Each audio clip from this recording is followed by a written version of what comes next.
자, 예고해 드린 대로 이 시간은 이사야 5장을 조금 정리하고 넘어가도록 하겠습니다. 뭐 말은 총정리라고 했지만 그동안 이제 이사야 5장을 5장이라든지 딱 5시간에 사실은 마쳤는데 마감까지 총정리까지 지금 6째 시간이에요. 지금 이사야 5장을 지금 이렇게 지금 정리를 해보려고 해요. 첫째 단어는 이제 극사품 포도, 그 다음에 여기 이제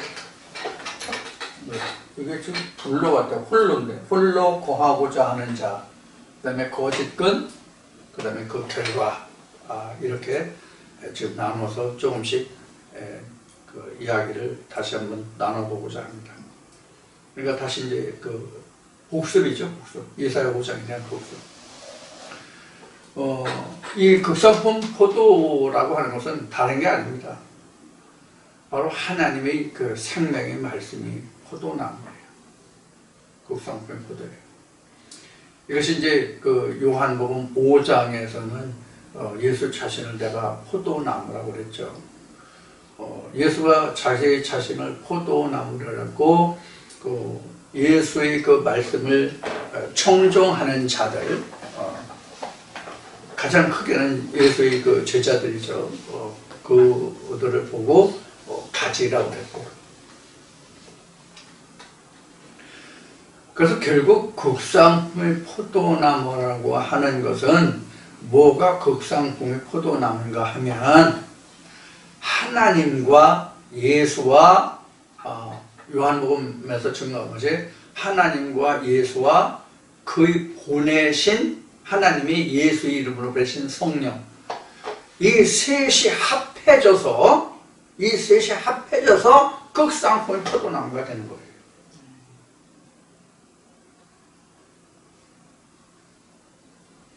하나님이 있고 예수가 있고 그 영이 있어요.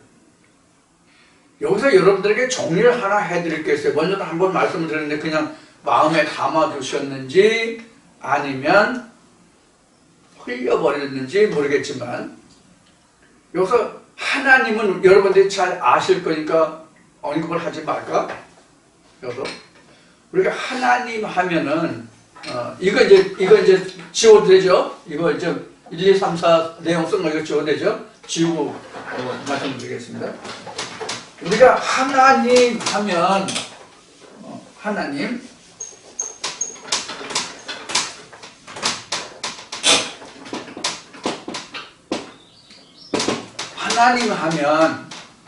하면 우리가 생각할 때, 지금까지 우리가 통상적으로 하나님 하면 생각할 때 어떤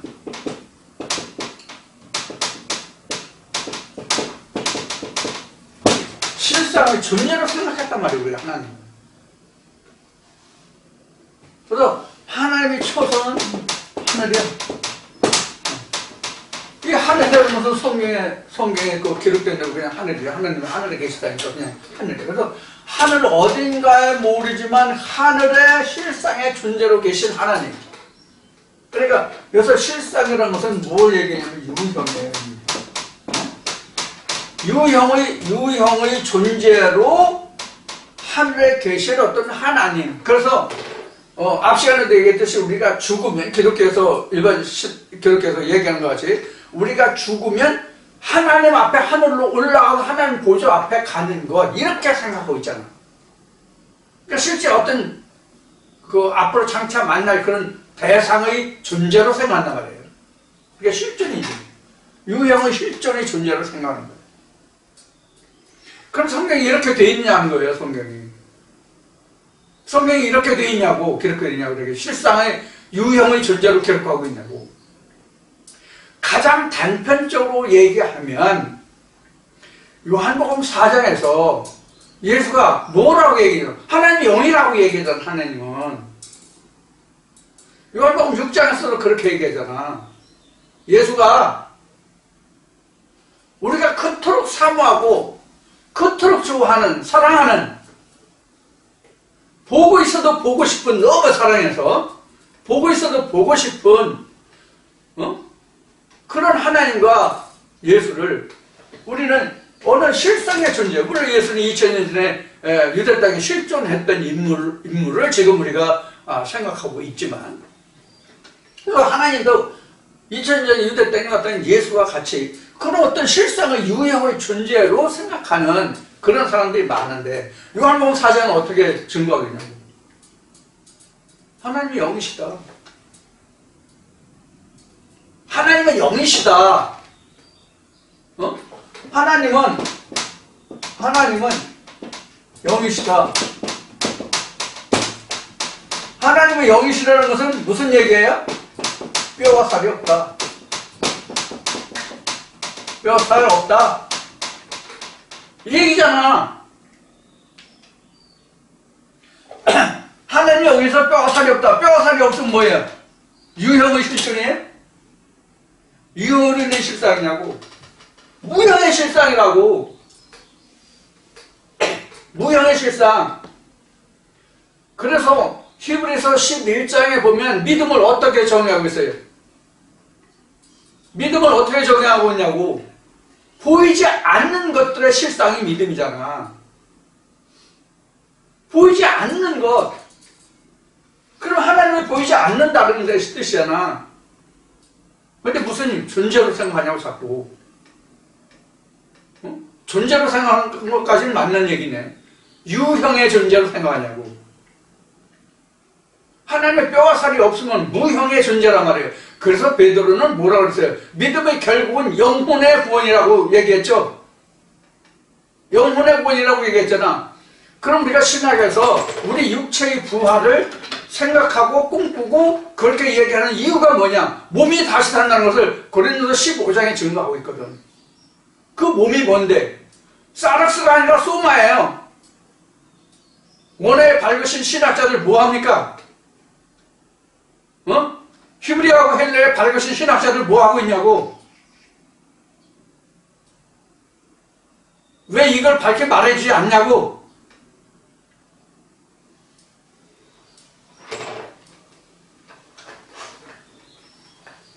사르스는 살덩어리 고기예요. 이게 살덩어리 고기라고. 소마는 살덩어리 고기 얘기하는 게 아니야. 영어로 얘기는 소울이 소마야. 이것도 왜 신학자들 얘기 안 하냐고, 이런 것들을. 그래서 성경은 뭐라고 했어요? 자기 도움하는 걸 숨기는 자는 화 있을지냐 나오죠?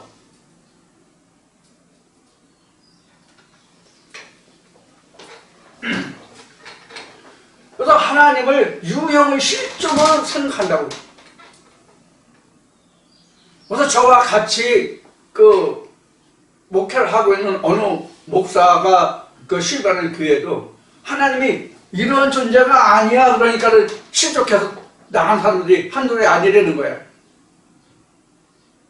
틀린 거에서 바로 잡아서 바른 것을 가르쳐 주는데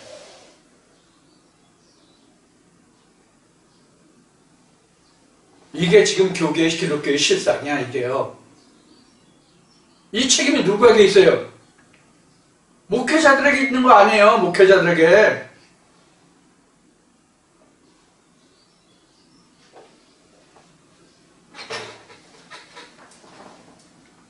그래서 하나님이 영이신 건 뼈와 살이 없다. 뼈와 살이 없다는 것은 무형의 존재다. 그래서 영이다 하는 얘기예요. 그래서 하나님이 영이다.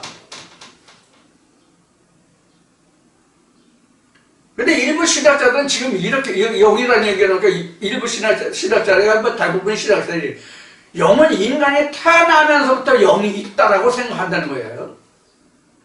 난 거기까지 생각을 못했었는데 사실 영이 처음부터 인간이 태어나면서부터 영이 있다는 거예요.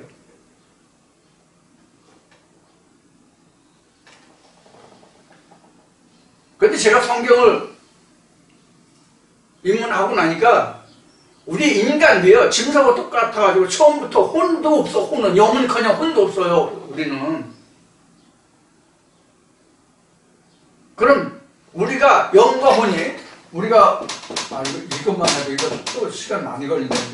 성훈이 다 못하는데 때문에 한 시간에 5장년이 다 못하는데 영혼신이라고 말하잖아요.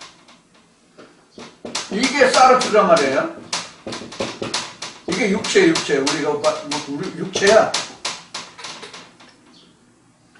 그럼 육체는 우리가 조상으로부터 그 부모로부터 내가 낳음을 받을 때 이건 물려받아. 이거는 요 둘은 다 후천이야. 후천적인 거야. 이거는 우리 혼이라는 것도요, 내가 자라면서 철이 들면서 부모를 알고 형제를 알고 위험한 거 알고 먹을 거 알고 자기에게 좋은 거 알고 나쁜 거 알고 이게 혼적으로 이게 처음은 습득되는 거거든. 이런 거는 이 육체 몸에 태어날 때 이거는 우리가 기본 본능적으로 태어나는 거예요. 먹고 있고. 그래서 애들이 어린애들 낳으면은 맨 먼저 하는 일이 뭐예요? 응하고 우는 소리라고 얘기하죠. 응하고 우는 게 아니라 어미 젖꼭지를 물려고 그래. 이게 생존 본능이라고. 생존 본능이라고 이게. 그건 누가 가르쳐줘서 아는 게 아니야. 이건 동물들도 다 하잖아. 언어가 없는 동물들도. 그럼 그들 동물들도 소나 돼지가 그 어미 배에서 나와서 젖발 그런 거 그거 누가 교육시켜서 알아요? 그건 본능이거든. 사람이나 짐승이나 똑같아. 백합동물도 다 똑같다고. 그럼 그것들 짐승들도 혼이 있어요, 그럼? 태어날 때부터 혼이 있어요? 영이 있어요?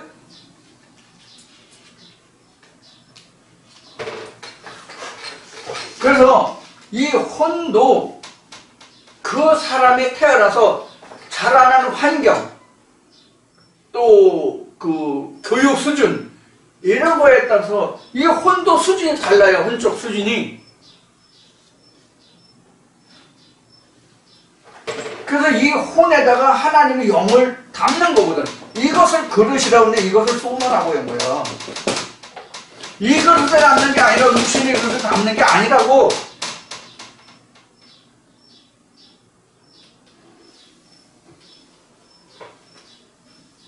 이 소마라는 게 혼에 담는 거예요. 근데 이 혼이 둘이잖아. 하나님을 지향하는 이런 마음이 있는가 하면 세상을 지향하는 이런 것도 있단 말이에요. 네? 몸을 죽인다는 얘기가 이 몸을 죽인다는 게 아니라 이 세상을 향한 이 소마에 속한 이 푸시케 속에 들어있는 소울에 속한 이 세상을 향한 마음을 죽인다 이 뜻이 자기를 죽인다, 육신을 죽인다야. 이렇게 해야만 여기에 하나님 영을 담을 수가 있어. 그래서 하나님 영을 담을 수 있는 그릇이 소마야. 이 소마와 상대하는 게 뭐예요? 푸시케라고, 푸시케. 내가 헬라어로 지금 히브리어로 알고 있는 그 단어의 분별은 지금 이래요. 헬라어나 히브리어에 밝으신 분들이 이거 틀렸으면 수정 좀 해주세요. 그러니까 푸시케 속에 소마를 심는 거야. 하나님의 말씀을 담을 수 있는 그릇을 만드는 거야. 이것을 다른 말로 하면 예수가 이스라엘을 잃어버린 양들에게 보내졌다 이렇게 얘기하잖아. 내가 이스라엘을 잃어버린 양들에게 보내졌다라고 얘기하잖아. 이스라엘 양들이라고 하는 것이 바로 이 푸시케 속에 소마가 있는 자들, 소마가 준비되어 있는 자들이 잃어버린 양이야. 소마가 없으면 교회 다녀도 여기가 좁사오니 코 쳐박고 대가리 쳐박고 있는 사람들은 소마가 없는 거야. 그건 푸시케는 있어도 세상적인 게 있어도 하나님의 하나는 없잖아. 말은 하나님 하지만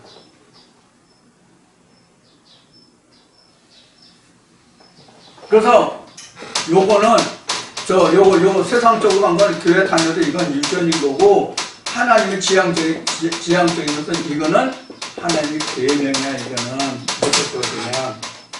그래서 하나님의 계명이 있는 자들에게 예수가 가야만 계명 속에서 진리가 나온다고 사도 바울이 고백한 거잖아요.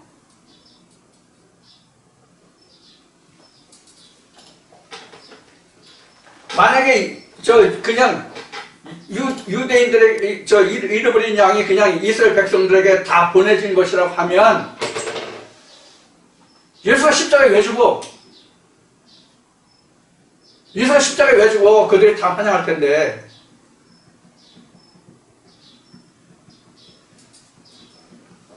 이렇게 얘기하면 맞아요.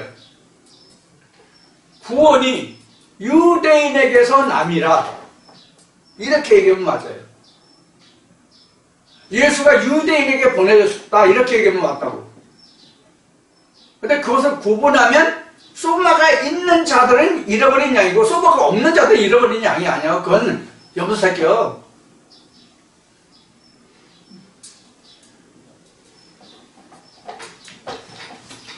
그래서 이제 하나님의 그 영향하는 문제는 이렇게 설명을 드려요. 그래서 이 소마 속에 표유마가 들어와서 이 푸시케가 소마가 되고 소마가 표유마가 되는 거예요. 이게 삼위일들이에요.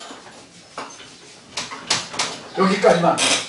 그 다음에 전투의 전투, 가옥의 가옥을 연하여 홀로 거하고자 하는 자들은 다 있으십니다. 이거 말씀드렸죠? 교단의 폐해라고 얘기합시다. 이거 교단을 다 모으는 거예요. 교단을 다 모으는 거냐고. 어떤 의미로 얘기하는 거냐면, 창세기 2장에 보면,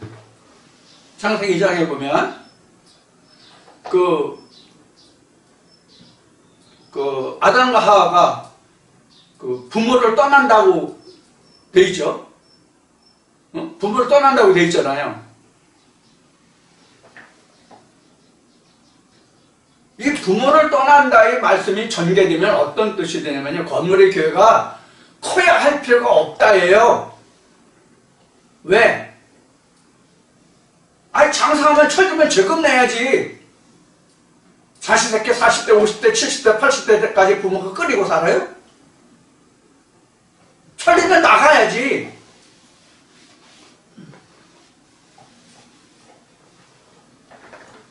그래서 건물 교회가 커야 할 필요가 없는 거예요. 철들면 다 내쫓아야 돼. 내쫓는다라는 표현은 그렇게 좋은 표현은 아니지만 자기가 철들면 독립해야 된다고. 그 예수가 재금 내는 훈련을 했어요, 안 했어요, 제자들을? 했어요, 안 했어요? 홀로 서기 운동을 시켰어, 안 시켰어, 예수가? 복음 들고 나가서 청춘가 해봐라. 그들이 너를 영접하면 그 집에 유하고 그렇지 않으면 먼지라고 털라고 얘기했잖아요. 이게 뭐예요? 이게 뭐냐고? 독립훈련이야, 재금 내는 훈련이야. 오늘날로 얘기하면 자식들에게 경제훈련 시키는 경제, 돈이 뭐냐 하는 것을 가르치는 거라고. 그런데 왜 큰 교회가 왜 필요하냐고. 왜 죽을 때까지 한 교회에서 신앙생활을 해야 되냐고.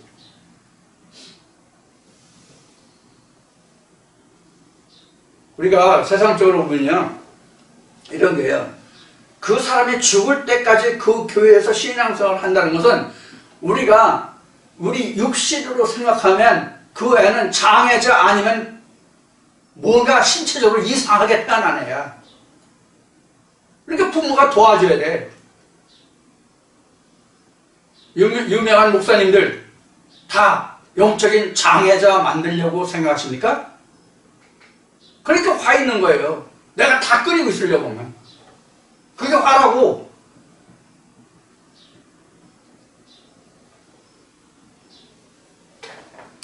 나는 많지 않은 사람들을 목회하면서도 그 사람들을 일일이 다 기도하기 힘들더라고. 시간이 지나서 다른 데 가 있고 떨어져 있는 사람들은 지금 오래되니까 이름조차도 기억이 안 나. 그럼 자기 교회, 큰 교회 보통 뭐 10,000명, 몇만 명 얘기하죠? 그럼 목사가 그 사람들 영혼 다 기억하고 일일이 기도해 줄 수 있어? 천명에 30초씩만 기도한다고 그럽시다. 그럼 얼마 걸려? 얼마 걸려? 목사 잠도 못 자고 밥도 못 먹어. 1000명이라고 그럽시다. 이름 다 기억해?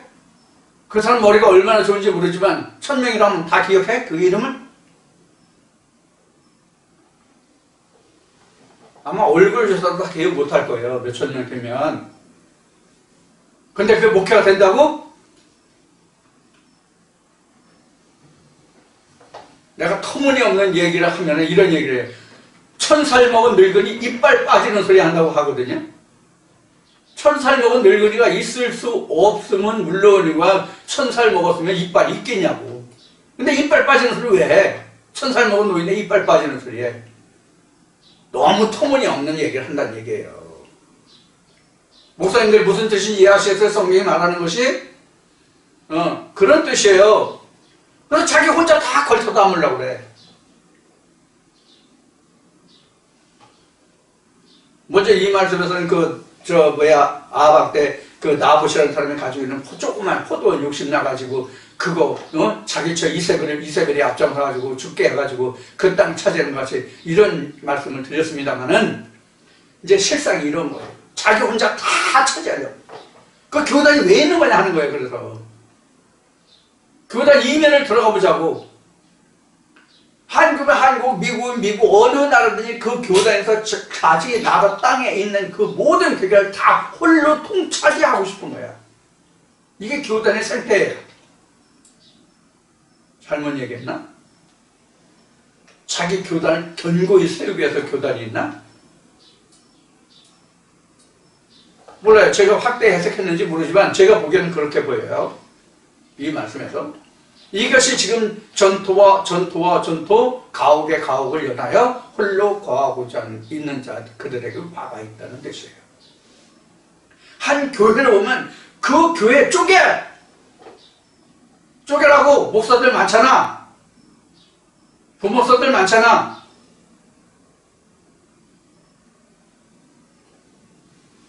내가 아는 어느 목사님은 큰 교회에 있는데, 부목사에 있는데, 생계비도 제대로 안 준대. 생계비도 제대로 안 주는데 일을 혹사한다는 거야. 일반 세상의 노동자보다 훨씬 더 많은 일을 하는데도 생계비도 안 된대. 그래서 나온 보수가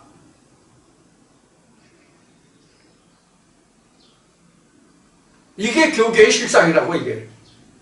거룩한 목사님들이 하시는 행동이라고 이게. 근데 바울은 어떻게 목회했습니까? 바울은 어떻게 목회했냐고. 장막을 수리하는 자, 장막을 깁는 자였잖아요. 물론 이건 영적으로 해석하면 영적 목회를 했다 이 뜻이 되겠지. 그러나 외형적으로 보면 뭐예요? 자기 목표처럼 자기가 했다는 얘기잖아. 그럼 자기가 부려먹는 부모서들도 먹고 살 생계비는 줘야 될 거 아니야? 방송에 가끔 그 문제돼서 나오는 그 대형 교회들을 보면 거기는 부목사를 어떻게 처우해 주는지 모르겠지만 대부분 담임 목사들은 당회장이라고 하는 담임 목사들은 흥청망청 쓰잖아. 이게 바로 여기에 해당되는 말씀이에요. 가옥에 가옥을 연한다는 말씀이 여기에 해당한다는 얘기예요. 그 다음에 이제 거짓끈이에요. 세 번째 거짓끈이에요. 이 거짓끈이라고 하는 것은 견인의 역할을 한다는 뜻으로 끈이에요. 또 끈은 묶는 재료로 되잖아. 자기가 거짓 것을 전하면서 그것을 꽁꽁 묶어가지고 너 이 교회 떠나면 나 떠나면 이렇게 돼 저렇게 돼 뭐 어쩌고 저쩌고 한단 말이에요. 이게 거짓끈이야.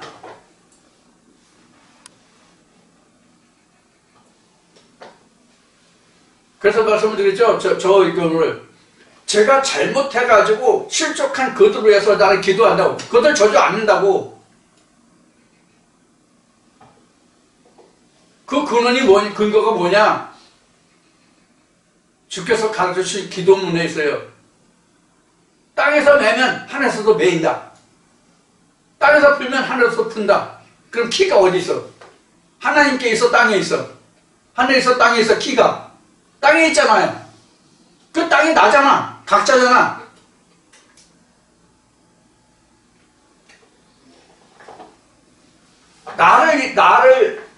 내 교회에서 또 내게서 떨어져 나갔으면 내가 잘못했거나 험이 있거나 말씀이 뭐거나 뭐 그런 것 중에 하나일 거 아니에요.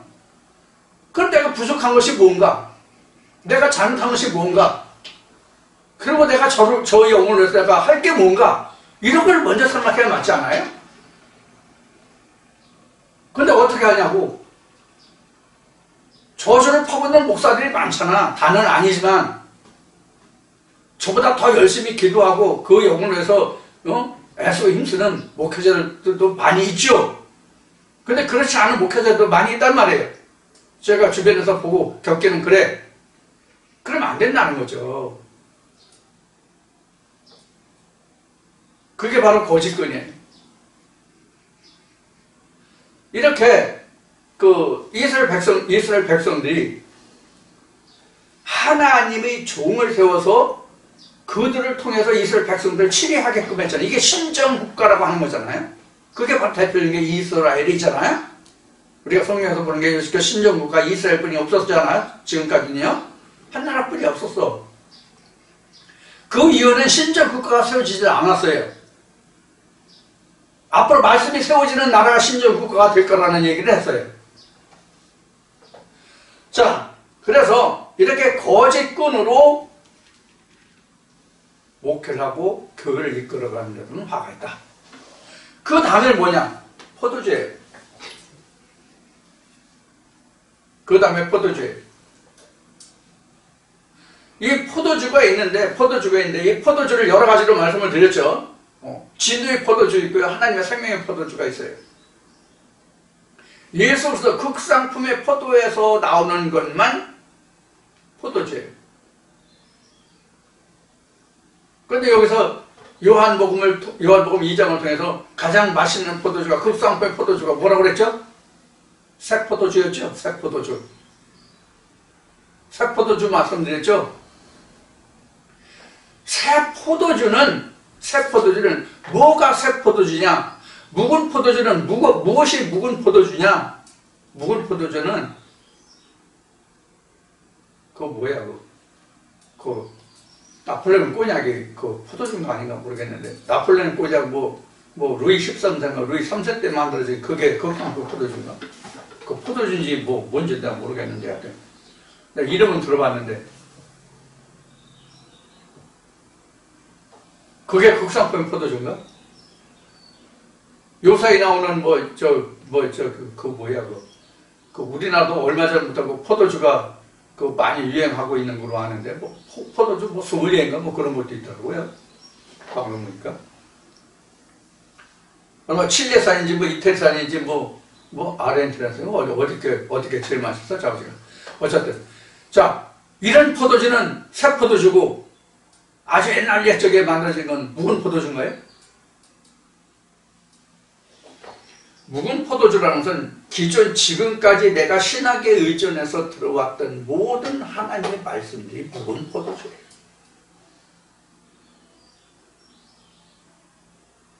신학에 의존해서 가르침을 받던 성경 그 모든 것이 다 묵은 포도주라고. 근데 그 묵은 포도주가 얼마나 많이 혼잡되어 있어요? 응? 묵은 포도주가 얼마나 많이 혼잡되어 있냐고. 무슨 뜻인가 하면 같은 성경 말씀 구절을 봉독했을지라도 1번 교회 다르고 2번 교회 다르고 3번 교회 다르고 4번 교회 다르고 다 달라. 그럼 뭐가 기준이에요? 뭐가 기준이냐고. 그래서 이런 얘기를 했죠. 만약에 교회가 10개인데 교회 10개 교회에서 똑같은 말씀을 넣고 10개가 다 각자가 틀려 주장하는 바가 그러면 백보자 앞에서 심판받을 때 10개면 10개가 다 답이 다를 거 아니야. 하나님한테 하나님이 질문할 때 다 다른 거 아니야. 백과사 앞에 시험 받을 때. 그럼 어느 게 정답이야? 어느 게 정답이냐고. 내가 어느 게 정답인지 알고 있느냐고 묻는 거예요. 10개의 교회가 있으면 10개의 교회 중에서 어느 설교가 어느 내용이 정답인지를 알고 있느냐고. 그렇지 못하죠? 제 경험으로 얘기하면 그런 말씀은 그런 뜻이 아니라 이런 겁니다 라고 얘기하면 뭐라고 답변 오는지 알아요? 아, 그렇게 생각할 수도 있고 저렇게 생각할 수도 있다는 거예요. 과연 옳은가요? 이것도 역시 노가 아니라 네버입니다. 왜? 하나님 말라기 2장에서 말씀하실 때 하나님 아들이 하나뿐이 없다고 되어 있거든. 요한복음 1장에서 독생자로 되어 있거든. 그럼 아들이 하나인데 아들이 하는 말이 둘, 셋 돼요? 그래서 성경은 이것을 첩경이라고 얘기한 거예요. 예수 그리스도의 나 외에는 양의 문이 없다. 나로 인하여 들어가고 나와야 꼴을 얻을 수 있다. 즉 영생을 얻을 수 있다. 이렇게 말하잖아요. 요한복음 10장에서.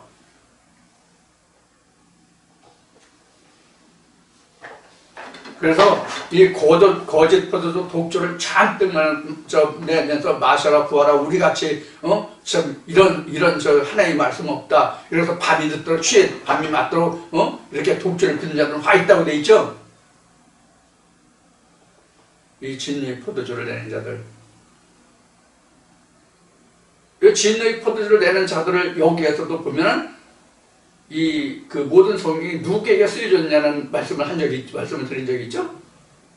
이 독주를 빚는 자들이 누구예요? 누구야? 또 목회자들이지.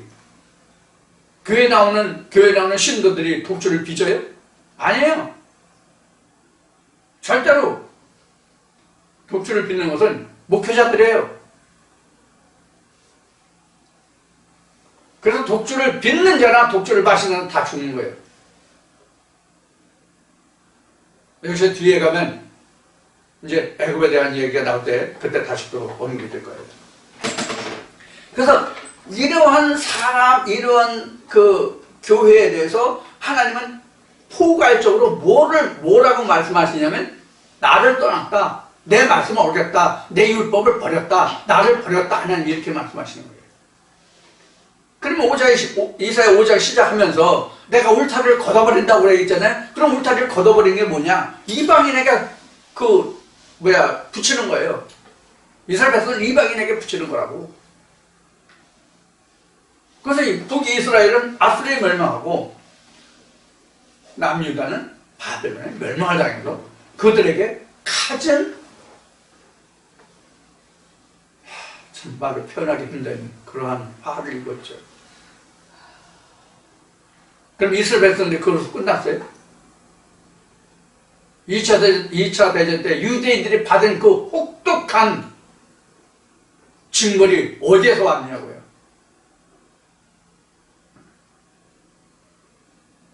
다니엘 7장 이후에서 설명하고 있는 뇌파람에 의해서 그런 결과를 가져온 거죠.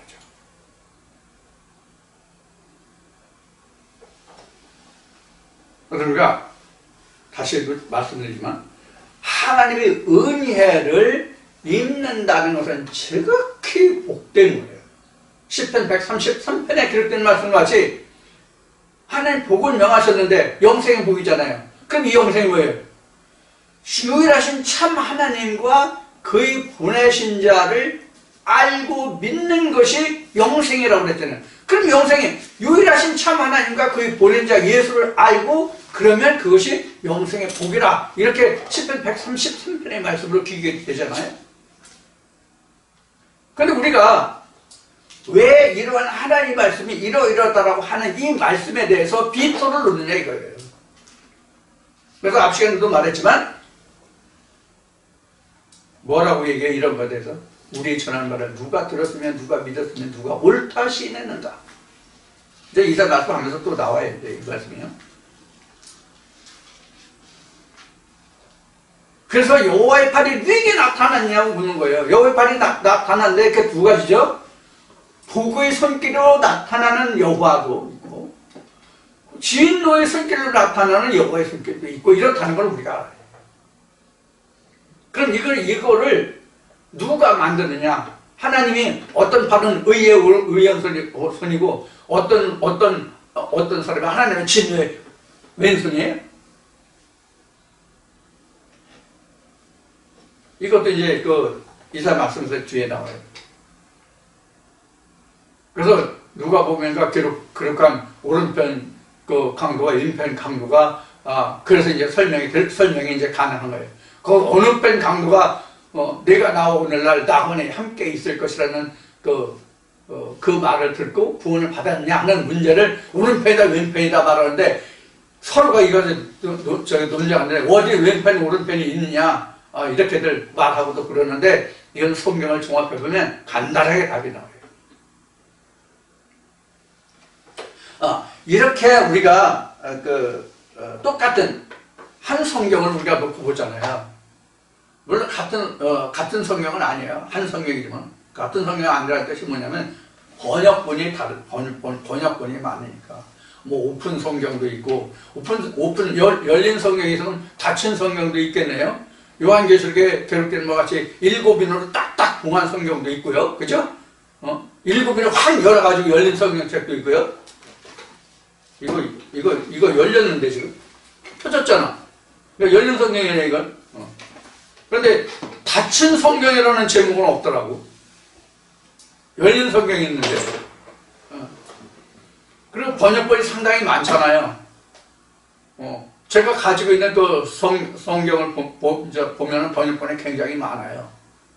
그래서 여러 가지 성경을 이제 많이 참고해서 처음에 말씀을 정리할 때 많은 성경들을 대조해가지고 다른 성경에는 어떻게 기록이 되어 있는지를 샅샅이 살펴본 바가 있었는데 지금은 그렇게 안 하지만 이같이 많은 성경문이 있어요. 그렇다고 해서 성경 본뜻이 즉 하나님 자체가 달라지냐고 그렇지 않잖아요. 무슨 얘기를 하고자 하냐면 우리가 똑같은 성경을 본다. 똑같은 성경을 본다는 얘기는 요한복음 1장에 기록된 말씀과 같이 같은 하나님을 본다. 같은 하나님을 보는데 왜 보는 사람마다 주장이 다르냐고. 그 이유는 딱 하나. 왜 저마다 보는 성경이 다를 수밖에 없냐 하는 것은 지금 방금 전에 얘기한 유일하신 참 하나님과 그의 보내신 자 예수를 그 아들을 모르기 때문이다.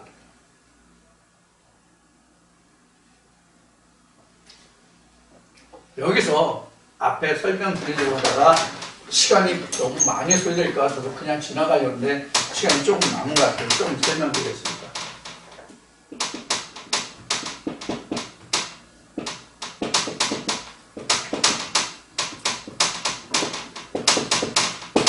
우리 이거 몰라요. 예수와 성경이 어떻게 틀린지는 모른다고.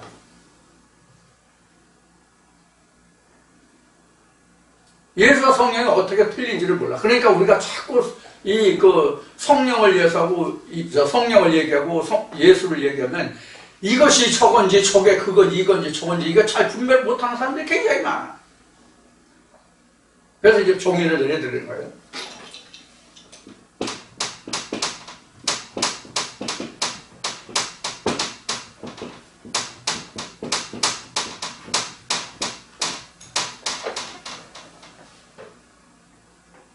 성령은요, 지금 찾아보세요. 요한복음이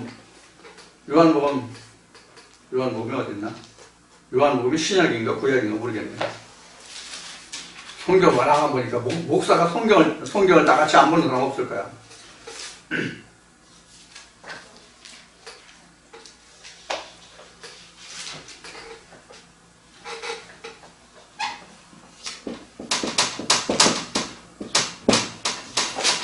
요한복음 14장 26절 이렇게 기록되어 있어요. 보혜사 곧 아버지께서 내 이름으로 보내실 성령 그가 너에게 모든 것을 가르치시고 내가 너에게 말한 모든 것을 생각나게 하시리라. 그러면 요한복음 14장에서 설명하고 있는 그 뜻을 요약하면 성령이란 뭐예요? 예수의 영이죠? 다시 보세요. 요한복음 14장 26절 다시 보세요. 예수의 영이죠? 하나님이 나의 이름으로 보내실 성령, 그러니까 예수의 이름으로 오는 성령이잖아. 그러니까 예수의 성령이라고. 예수의 성령이에요. 그럼 예수의 성령이라는 것은 뭐냐? 예수의 성령이라는 것은 뭐냐?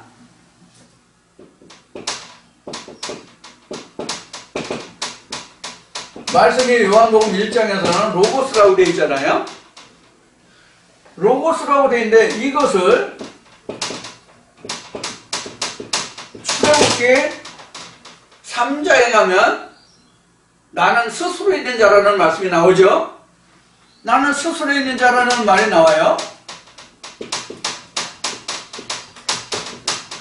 I am that I am 이렇게 나와요. 영어로는. 그럼 스스로 있는 자라는 뜻이 뭐예요? 스스로 있는 자라는 뜻이 무슨 뜻이냐고요? 창조에 들어가 있지 않다는 뜻이에요. 지어진 것이 아니라는 뜻이에요. 그게 스스로 있는 자예요. 누가 나를 지은 자가 없다는 얘기예요. 성경에서 이런 누구한테 지음을 받지 않았다는 의미의 이름을 가진 자가 누구예요? 예? 누구예요? 메기의 추억에 나오는 메기집에 사는 세덱이 멜기세덱인가? 멜기세덱이잖아요. 아비도 어미도 없다. 아비도 어미도 없으면 하늘에서 떨어져서 땅에서 솟았어. 이게 스스로 있는 자라는 뜻이에요. 결국은 멜기세덱의 반찬을 쫓는다고 되어 있잖아요. 성경에 보면. 그러면 예수라고 하는 것은 두 종류가 있는데 그 예수가 어떤 예수냐? I am that I am 속에 들어있는 예수가 있고 그 다음에 두 번째 예수는 요한복음 1장 14절에 들어있는 예수가 있어요. 말씀을 육신으로 입은 자.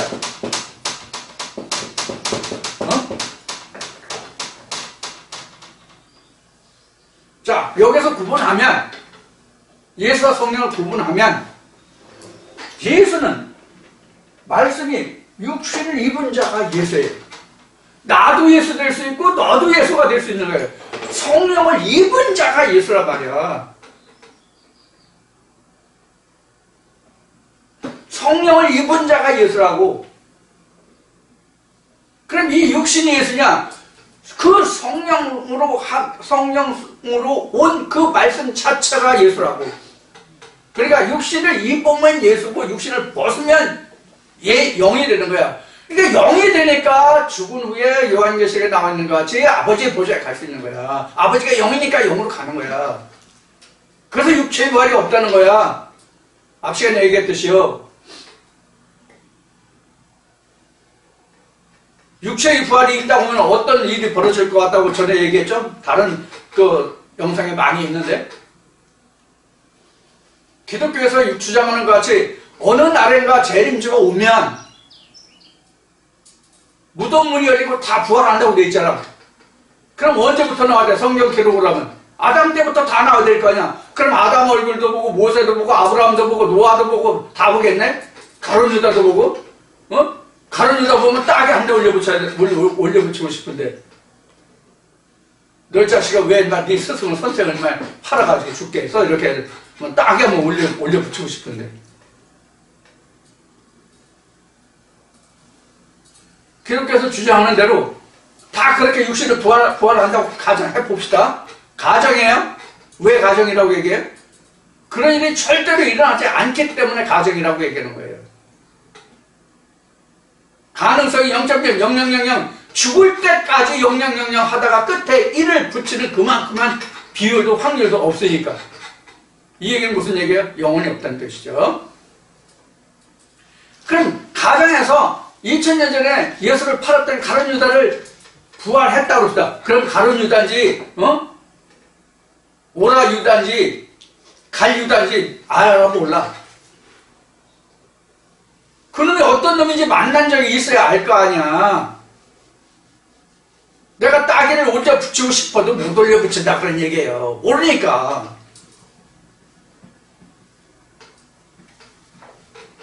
자, 그래서 예수와 성령은 말씀이 육신을 입으면 예수예요.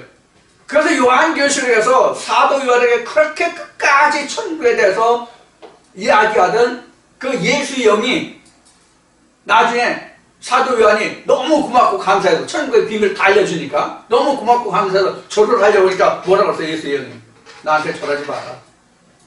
너와 나는 같이 형제된 자다. 경배하려던 하나님께 하라.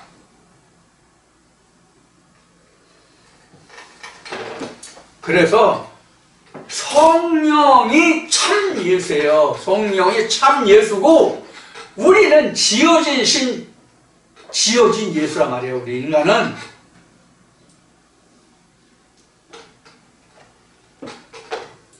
그래서 말씀이 육신을 입지 않는 예수가 아니에요. 하나님이에요. 그래서 사도 바울이 빌립보서에 예수는 뭐라고 했어요? 하나의 본체라고 했어요. 하나의 본체의 예수는, 성령은 예수의 본체는 하나의 본체예요. 똑같은 I am that I am이라고. I am that I am이 나오면 I am that I am이지.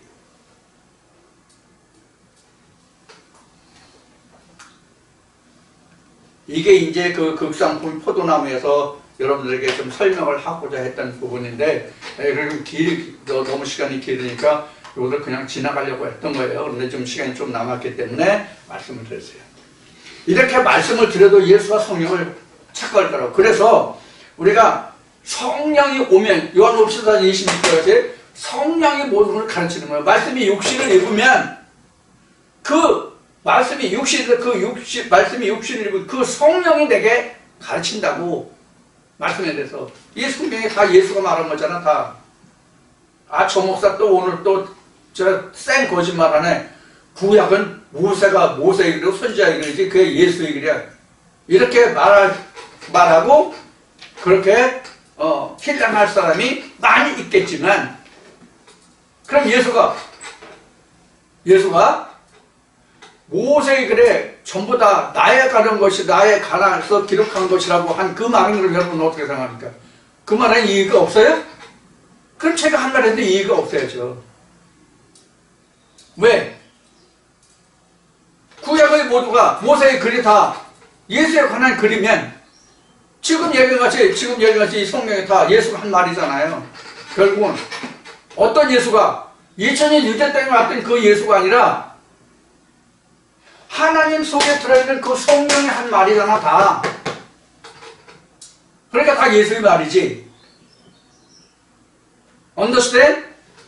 Understand, we stand.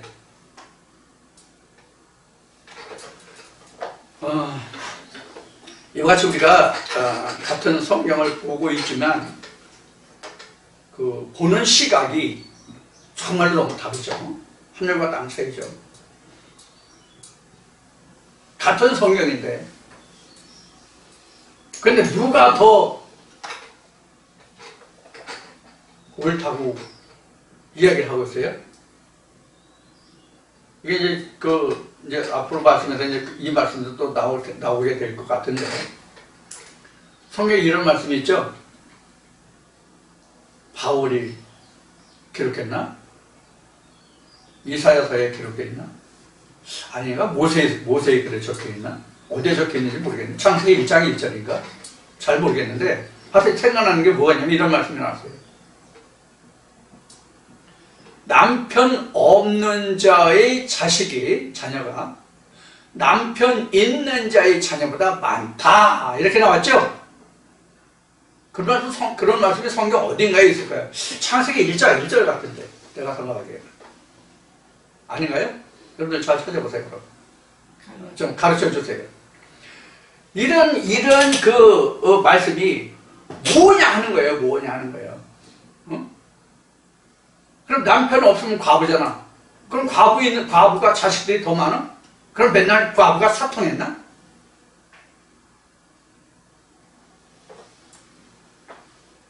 하나님이 없는 자의 백성들이 더 많다는 뜻이라는 거예요. 성경에는 호세아서나 요한복음에도 그러지만 남편이 누구예요? 하나님만이 남편이라고 모든 인간은. 그래서 사도 바울은 고린도 후서 12장에서 뭐라고 그랬어요? 한 남편이 예수에게 중매들게 한다고 그랬잖아. 하나님 없는 백성들은 엄청 많단 말이에요. 그런데 하나님이 있는 백성은 심히 적다고. 그 뜻이 남편 있는 자, 남편 없는 자, 이런 뜻이에요. 이게 이제 극상포인 포도가 진노 포도가 이제 바로 이런 의미까지 우리가 이제 들을 수 있는 말씀이에요. 내다볼 수 있는 말씀이에요. 자, 그래서 우리가 같은 성경을 보면서도 이와 같은 그 엄청난 극과 극을 달리는 극과 극이라는 건 하늘과 땅이란 말이에요. 한쪽은 하늘을 말하고 한쪽은 땅을 말해요. 그래서 니고데모가 찾아왔을 때 이런 어떤 얘기를 나누는지도 말씀을 드렸죠. 네가 땅의 것으로 말해도 이해를 못하는데 하늘의 것으로 말하면 하면 네가 알아듣겠느냐. 자, 이런 어려움이 이 진리 안에 하나님 안에 있습니다. 그래서 하나님의 사정이 사람들에게 숨겨진 바가 된 거예요. 아무리 얘기해도 못 알아들으니까 숨겨진 바가 된 거예요. 다 드러냈는데도 이런 면면들을 여러분들이 잘 생각하셔야만 하나님 말씀이 귀에 들리실 겁니다. 하나님의 말씀이 귀에 들릴 때 내가 비로소 이스라엘을 잃어버린 양이 되고 그때 비로소 하나님 말씀이 내 귀에 내 마음에 들어오고 깨달아지게 되는 거예요. 그렇지 않으면 안 되지. 부자에게 하나님의 말씀이 들어와요? 안 들어옵니다. 자, 이런 성경에 기록한 말씀들이 그 오묘한 깊이를 내가 깨달으면 성경이 내 귀에 들려집니다. 오늘도 2시간 동안 나눈 이사야 5장까지의 그 말씀들이 여러분들의 영혼을 살리는 길라잡이가 되고 또 여러분들이 그 영혼을 촉촉히 해주시는 은혜의 단배가 될 수 있기를 기원하고 오늘 여기서 다 마치고 다음 주에 다시 뵙겠습니다.